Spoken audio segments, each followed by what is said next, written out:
Rebondissement dans le procès du TikToker Flapacha devant la criette, 5 ans de prison ferme requis contre le prévenu après un rapport du CNIL.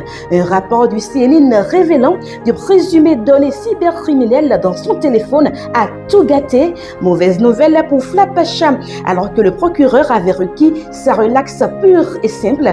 Madame Actu vous en parle. Bonjour. Nous sommes le vendredi 6 février 2026. Besoin d'un break? Posez vos valises au Togo à Lomé, à Bio-Hôtel. Design moderne, literie ultra confortable. La seule adresse à Lomé pour rendre vos séjours agréables, c'est Bio-Hôtel. Mauvaise nouvelle pour le TikToker Flapacha au Bénin, alors que le prévenu est en attente du verdict de son procès après une réquisition du parquet spécial de la Criette qui demandait sa relaxe pure et simple. L'affaire a pris une autre tournure hier, jeudi 5 février 2026.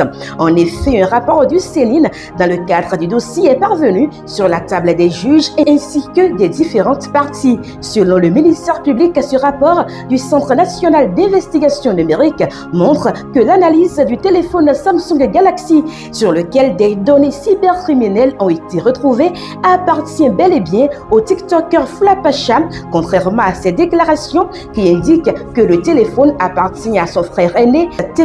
Le représentant du procureur spécial après la criette apprend également que le compte Gmail ainsi que le compte bancaire UBA du TikToker sont configurés sur le téléphone qui servirait à anarquer. Pour le parquet spécial, le TikToker Cédric T.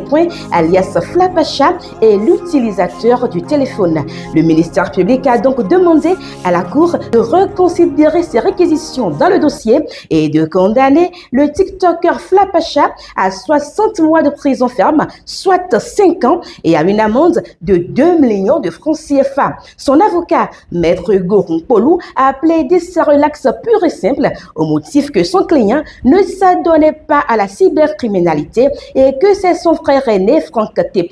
qui utilisait le téléphone. Le juge a renvoyé le verdict du procès au jeudi 5 mars 2026. A rappelé que lors de l'audience du lundi 20 octobre 2025, le TikToker Flapacha a plaidé non coupable des charges d'escroquerie via Internet mis à sa charge par le parquet spécial. Devant la cour, le prévenu a expliqué les circonstances dans lesquelles il s'est retrouvé en prison après un buzz qui a mal tourné sur TikTok. Information à suivre, c'était Madame Actu. Abonnez-vous, qui a l'information à le pouvoir.